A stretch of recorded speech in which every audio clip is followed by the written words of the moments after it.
All right, Shalom. First and foremost, I want to give all praises, honor, and glory due to Yahweh, Bahasham, Yahweh Shai, Wahara Kakwadash. Double honors to the apostles and elders at Great Millstone, and peace and salutations to the hopeful elect out there toiling in this truth. I'm Pathakamoth GMS Dallas, and I'm just coming back at you with a really quick hit lesson.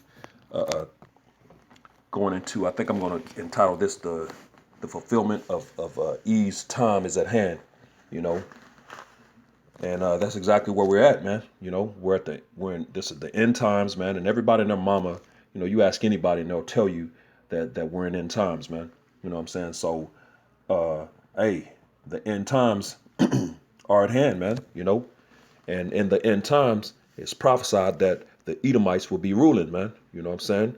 Pursuant to Second Ezra, the 6th chapter in verse 9, man, it says Esau is the end of the world, and Jacob is the beginning of it that followeth, man. So if we're in end times, the end of the world, which of course, end times, man, end of the world, that time, the time of the Gentiles, man, that's what we're at the end of, not the actual world, the earth, because in Ecclesiastes, Ecclesiastes, the 1st chapter in verse 4, it tells you that the earth abideth forever, man. So what we're at the end of is Esau's rulership, man, his time period to reign and rule the earth, man. And as a matter of fact, when you go into the word end of the world, that word world there is ion, and in the Greek, and that's exactly what it means, man. A particular time period, an age, So we're at the end of that, man. We're at the fulfillment of these devils' time period, man. Their time, man. Their rulership of the earth, because he was given that blessing. Pursuant to Genesis, the 27th chapter, man, and it said that, and when you read, he was given a blessing of the fatness of the earth and a dew from heaven, heaven above, Salakia.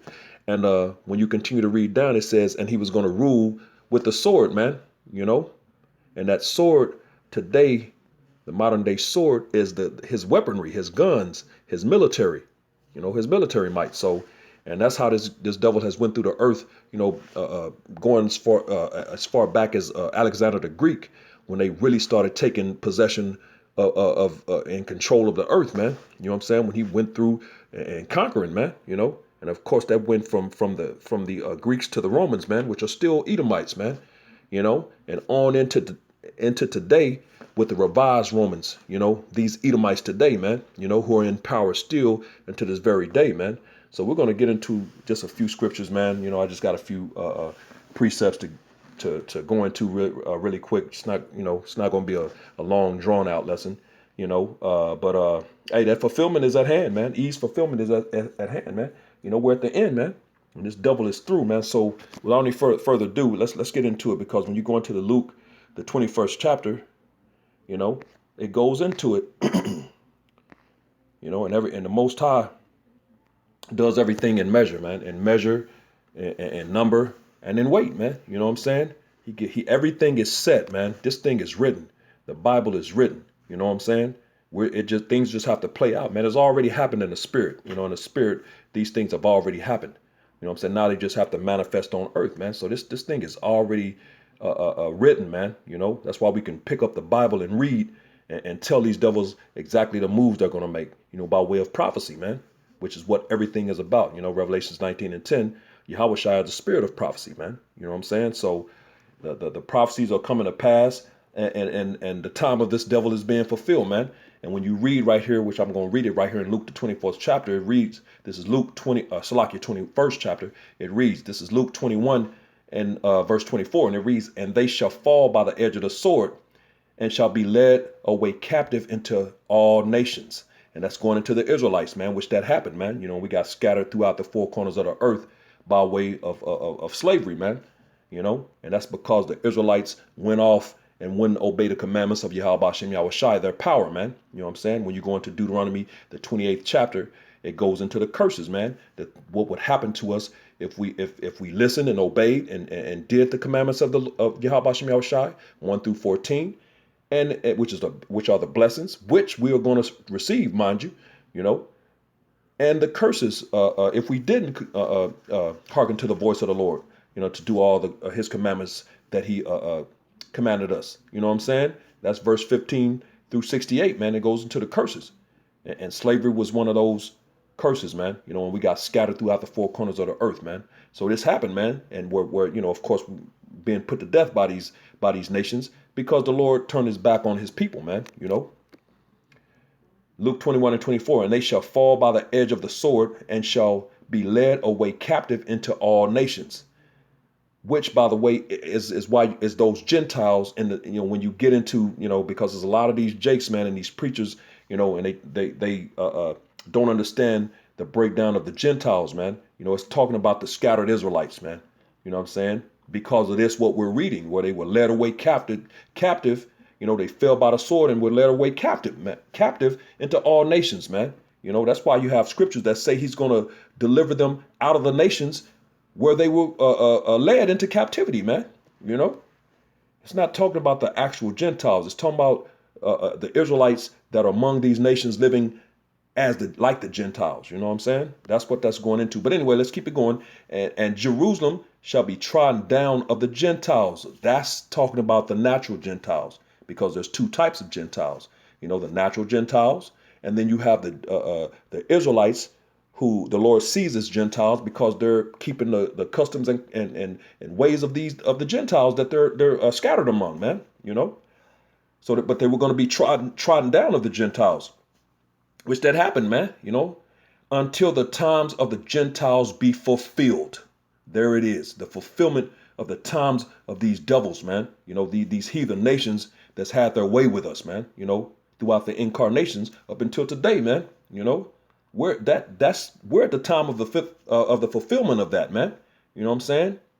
So these devils are getting ready to go down, man. You know what I'm saying? And when you read, and actually, matter of fact, in the Revelations, the 20th chapter, you know, because this devil was gonna be loosed for a little season, you know, which I'll get it. This is Revelations 20 and verse 3, and cast him into the bottomless pit, which that bottomless pit is Europe, you know, because it didn't have any resources, and shut him up, is going into these Edomites, and shut him up and set a seal upon him, because they got put in slavery during the time of the Dark Ages, man. Which the Dark Ages, of course, in this world, they say that, you know, we were taught that, you know, that's when during a time when the Lord wasn't dealing in the earth. There was no knowledge in the earth and all this bull crap that, you know, Esau and these devils teach. You know what I'm saying? And got Jake bugged out on that, man. You know, like, yeah, right. It was a time that the Lord wasn't dealing in the earth. You know, come on, man. No, the Dark Ages represent the dark nations, the Israelites in rulership, man, ruling the planet Earth for 1,000 years, man. You know, so that's the Dark Ages, is what this is going into. So Revelations 20:3, and cast him into the bottomless pit and shut him up and set a seal upon him. We had him in slavery, that he should deceive the nations no more. Because when this devil is able to gad abroad, you know, this nigga he's a straight up liar and deceiver, man.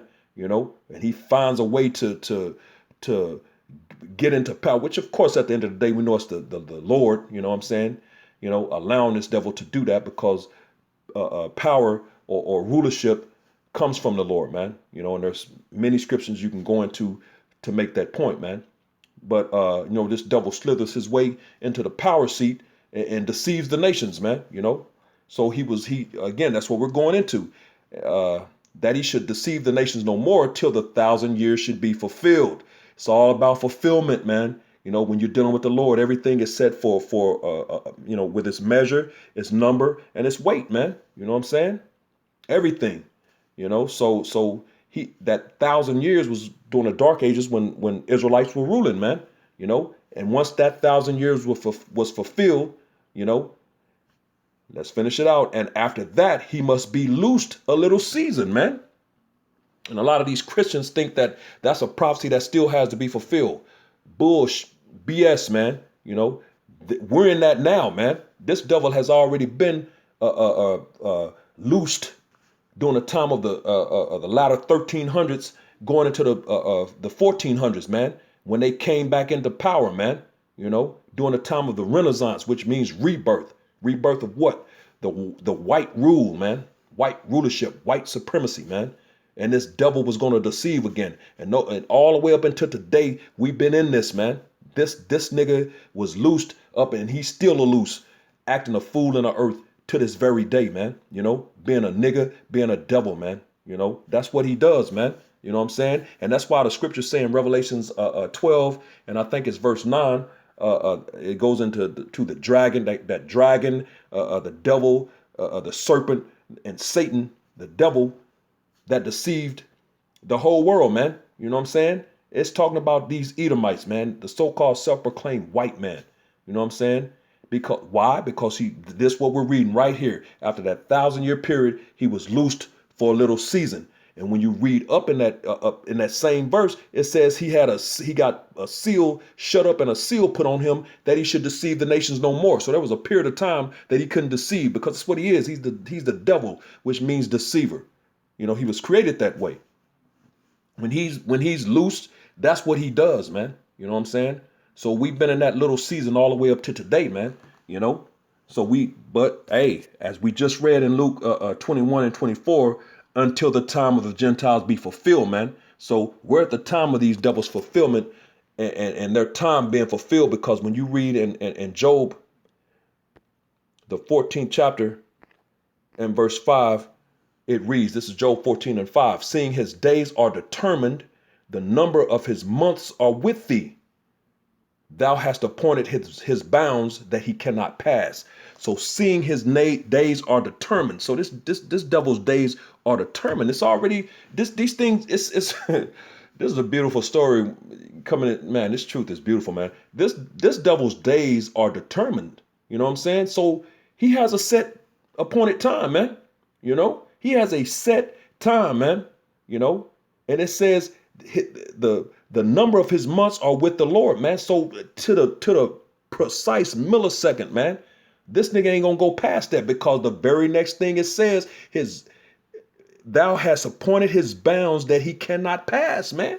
You know, so this devil's rulership is numbered, man, to the very millisecond, and he's not gonna pass it, man. You know what I'm saying? And we're at till the time of the Gentiles be fulfilled. You know, we're at that right now, man. You know, we're there, man. You know, and when you read in Habakkuk, the 2nd chapter, I know that's, you know, basically dealing with prophecies. You know, I want to bring it out anyway. This is Habakkuk chapter 2 and verse 3. It says, for the vision is yet for an appointed time, you know, because everything has an appointed time. You know, the prophecies have an appointed time, you know, which this devil's rulership is within the prophecies, man. You know, so for the vision is yet for an appointed time, but at the end it shall speak. And we're in the end, and it's speaking, man. You know, right now, me going into this lesson right here is fulfilling prophecy, man. Speaking this devil's the fulfillment of this devil's time, man. You know, that's part of the prophecies that's speaking in these end times, man. You know what I'm saying? It says, but at the end it shall speak, which is doing. You know, and all the prophecies are speaking, man. You know, these people are starting to realize that the men of the Lord, the prophets, the servants, the prophets are out here, man. And they're starting to take heed, you know. And a lot of people are starting to get scared and know they effed up, man. You know, it says, and in the end, but at the end it shall speak and not lie, you know, because the Most High's words are true, faithful and true, man. You know, though it tarry, wait for it, because it will surely come. It will not tarry. So this devil's end is going to come, man. Wait, but it's coming. You know what I'm saying? You know, hey, you just got to be patient, man. You know, here's the patience and the faith of the saints, which that word patience means to suffer, man. You just got to suffer through it, man. We know what we got coming. It's coming. Like the scriptures say, though it tarry, wait for it, because it will surely come. It will not tarry. It seems like it's taking a long time, but you got to understand, when you're dealing with the Lord, you know, the scriptures say that 1,000 years to us is as one day to the Lord, man. You know, he's not on our time, the same time as we're on, man. You know, 24 hours, you know, is a day to us, but 1,000 years is a day to the Lord, man. So he's not on the same time. You know, time don't really exist with the Lord, man. He ain't dealing with time like that. You know what I'm saying? So as he says, though it tarries, though it seems like it's taking a long time, wait for it, you know, because it will surely come. These words are written, man. The Lord spoke that. So it means it's going to happen, you know, wait for it. It will not tarry. It ain't going to be long. It might seem like it's long, but it's not long, man. You know what I'm saying? Just be patient, suffer, through it and wait. And this devil is going to get taken down. And of course, the reward of the faithful is going to come, man. It's going to be presented to the elect, man. You know what I'm saying? So this devil is through, man. You know, and scriptures back that up, man. So let me get a couple more. This is 2nd Ezra chapter 4, and I'm gonna start at verse 35. 2nd Ezra 4 and 35, and it reads, "Did not the souls also of the righteous ask question of these things in their chambers, saying, How long shall I hope on this fashion? When cometh the fruit of the floor of our reward?" And that's exactly the question that we be asking, man. How long? Ezra's asked, how long, Lord? If the earth is created for our sakes, how long are you going to allow these devils to rule over us? When are we going to get to have the earth? You know what I'm saying? He asked that in 2nd Ezra, the 6th chapter, man. And that's the same question that the prophets and servants and prophets are, today. We're like, how much longer, Lord? Are you going to allow these devils to remain over us with a foot up our ass, man? Excuse my French. You know what I'm saying? When cometh the fruit of the floor of our reward, man? Because of course, as a matter of fact, let me grab this real quick. What is that in? I believe is it in 1st or 2nd Corinthians? I'm gonna try 2nd. I believe it might be 1st. Hold on one sec. Let me see. Our reward, the plane. I think it's in 1st. Salakia, that's Chronicles. Not Chronicles, Corinthians. Let me see. 4. Let me see. Salakia, one sec. No, yeah, 2nd Corinthians. Okay, this is it right here. 2nd Corinthians 4 and 17. "For our light affliction, which is but for a moment, worketh for us a far more exceeding and an eternal weight of glory," man. That's that reward, which is talking about the kingdom, man. The promises, everything that was promised to us by way of Abraham, man. Everything, man. You can read that in Romans, the 9th chapter, man. Everything that the Israelites are going to receive, man. Everything, the promises, the covenants, the giving of the laws, everything, the service of the Most High, the adoption, everything belongs to the Israelites, man. The kingdom, man. That's that exceeding and eternal weight of glory, man. Far more exceeding, the things we've been going through. It's a lot of affliction, man. So hey, man, again, at the end of 2nd Ezra 4 and 35, how long shall I hope on this fashion? Because we're prisoners of hope, when cometh the fruit of the floor of our reward, man. So we just, the king, but hey, patience, man. We're being patient and we're going to wait, but we're at that time, man. Verse 36, "And unto these things Uriel the archangel gave them answer and said, Even when the number of seeds is fulfilled in you." So from incarnation to incarnation, because what does the scripture say? 1 Corinthians 14 and 32, the spirit of the prophets are subject to the prophets, man. So from one incarnation to the next, and us doing this work, what I'm saying, in each of those incarnations being fulfilled, for he hath weighed the world in the balance, man. Because the Most High is a balanced power. He's all about a balance. As a matter of fact, let me get this real quick. Since I said that, since it went into that, let's get this real quick. This is Proverbs chapter 11 and verse 1, and it reads, "A false balance is abomination to the Lord, Yahweh Bashem Yahushai, but a just weight is his delight," man. So he's all about the measure, the number, the weight. You know what I'm saying? Hey, man, it is what it is. But hey, a false balance is abomination, but a just weight is his delight. So the Lord delights in a just weight, man. But it's all about measure, number, and weight. So going back to 2nd Ezra, the 4th chapter.